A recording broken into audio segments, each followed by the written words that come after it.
Hi guys, in this video we're going to talk about how do you choose a research topic. So if you're in your final year of undergrad or doing your masters or PhD, you will come across this juncture where you have to complete a research project. And the first thing that you need to do is choose a research topic. So how do you even go about it? How much time does it take to choose a topic? And what are some of the things that you need to keep in mind while choosing a research topic? Well, let's find out.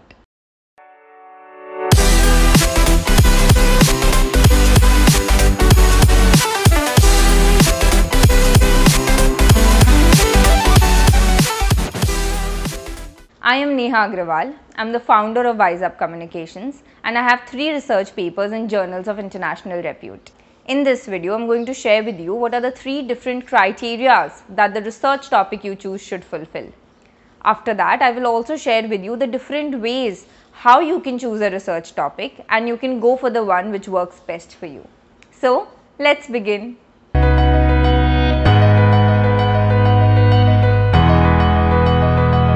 The first criteria that your research topic should satisfy is that it should be interesting.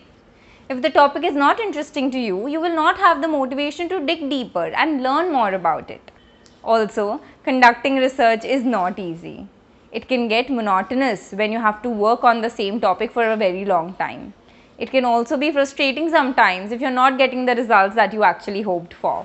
So, if the topic is not interesting to you, you will lose the motivation to continue on that journey and complete the project. So, choosing a topic that appeals to you is very important. The next criteria is novelty.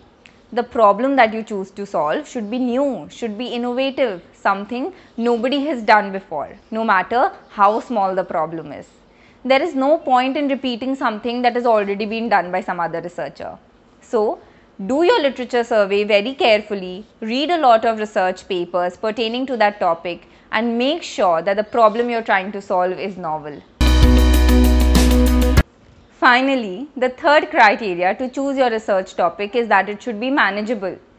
When you're in your final year of undergrad or doing your masters, you have limited time to complete a research project. So choose a topic which is manageable and can be completed in the given time frame. Sometimes what happens is that we underestimate the demands of the research project and then college gets over and you are forced to submit the project even if you have not completed it fully. And the worst part is that it remains abandoned and no tangible outcome comes out of it like a research paper or a conference presentation. So from the very beginning, choose a research topic which is manageable and can be completed in the given time frame. So, now that you know what are the different criteria that your research topic should fulfill, let's see how are you supposed to choose a research topic.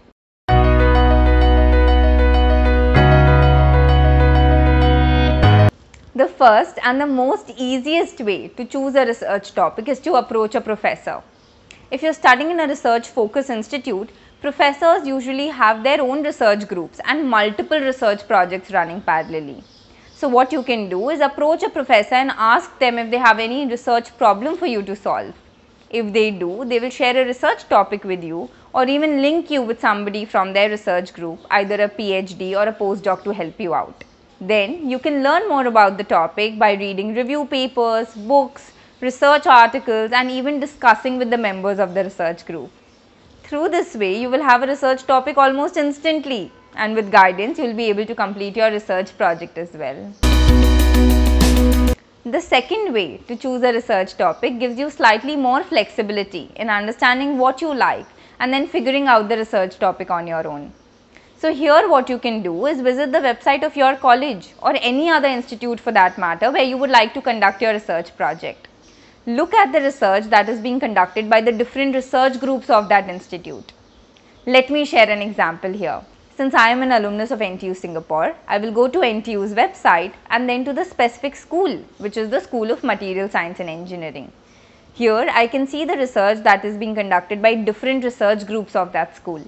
Now I will pick any professor to zoom into their research areas.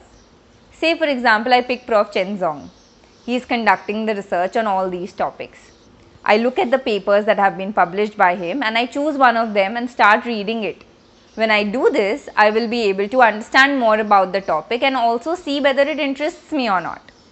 Why I'm suggesting this process to you? Because in this way you will be able to know what is the latest research that is happening all across the world. Now say for example the topic does interest you. Then you can start backtracking the paper. Read the research paper carefully and pick out some keywords that have been used again and again. Download more papers related to those keywords and try to understand its meaning. When you keep backtracking the paper in this way, you will be able to establish the fundamentals on which this research is based upon. And once you've understood the fundamentals, you can dig deeper into the topic and finally arrive at a problem that nobody else has been able to solve.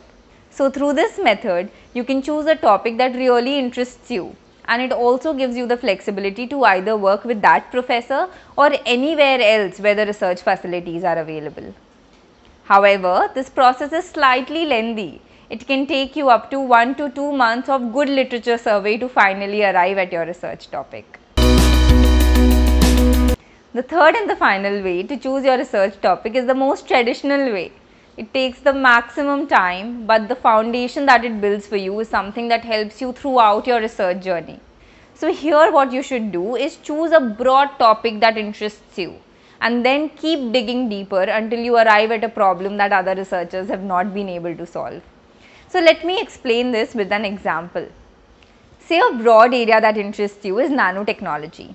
To know more about nanotechnology, you can download review papers to understand which are the current areas on which nanotechnology research is taking place. Then you will come across multiple areas like nanomaterials, nanomedicine, drug delivery, energy storage, and even solar cells. Read the review papers to learn more about these different topics. After reading, say for example, you feel that you connect with solar cells research. So again what you can do is read a lot of books, articles, review papers to understand what is happening in solar cell research. You will come across different areas again. Say for example, what are the different materials that are being used to make solar cells, or what are the different fabrication processes through which solar cells are made. Out of those, say solar cell materials really interest you. Then you again download papers and read more about it. So continue this process till you finally arrive at a problem that other researchers have not been able to solve.